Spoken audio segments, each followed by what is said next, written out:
Quand j'ai commencé ce spectacle-là, c'était terrible parce que c'est la première fois que je parlais de moi. C'était mes idées à moi, c'était ma vie. Là, c'est pas pareil. Si le bye-bye est pas bon, tu dis, oh, ça n'a pas été bon, ils nous ont pas trouvé bon. Là, si je suis pas bon, c'est moi qui est pas bon.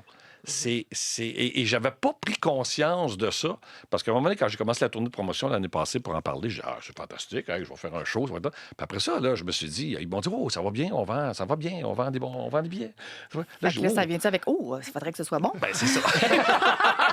Mais la réalité, tu sais, si je suis dans un club, tu sais, toute ma vie, je dis tout le temps, écoute, j'ai joué au théâtre. Au théâtre, tu fais un flop, c'est 24 shows. Un triomphe, c'est 25 shows. Ouais. Tu sais, ça bouge pas. Là, je pars pour longtemps avec ça. Et je suis bouleversé. Les gens rient, c'est un spectacle où les gens rient, mais les gens sont touchés parce que j'avais la prétention de penser que on a grandi ensemble. Moi, j'ai grandi devant le monde. J'ai commencé à 28 ans, à une époque où, en plus, il n'y avait pas de jeunes animateurs à la télé. Aujourd'hui, des animateurs de moins de 50 ans, il y en a, là, c'est légion, il n'y a pas de problème.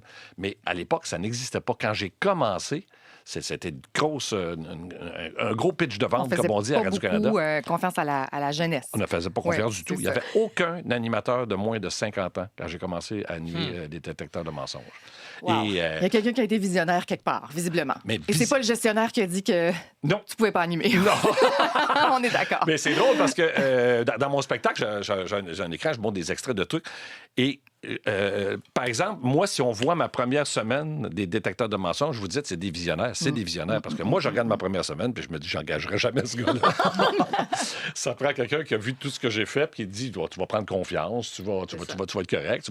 Je me souviens d'ailleurs, c'était pas des courriels dans le temps, c'était des télégrammes. Il y a des gens qui commençaient à appeler. Ouais, ben, il n'y avait pas de jeunes à l'écran. Alors, je mettais tout croche, je parlais trop vite, je parlais trop fort, j'articulais pas. Il n'y a rien de ça qui a changé. Je confirme qu'on reçoit encore. Oui, c'est ça. Exact, ça arrive encore quand même, ce type de commentaires-là. Et Jean Bissonnette me lisait ça, les peut-être 30, 40 télégrammes qu'il avait reçus. Puis moi, je paniquais. Je dis, qu'est-ce que je vais faire?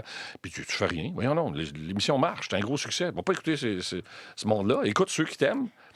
C'est un conseil que j'aurais dû suivre toute ma carrière, mais on focus sur les mauvais commentaires. Ouais. C'est drôle, ouais.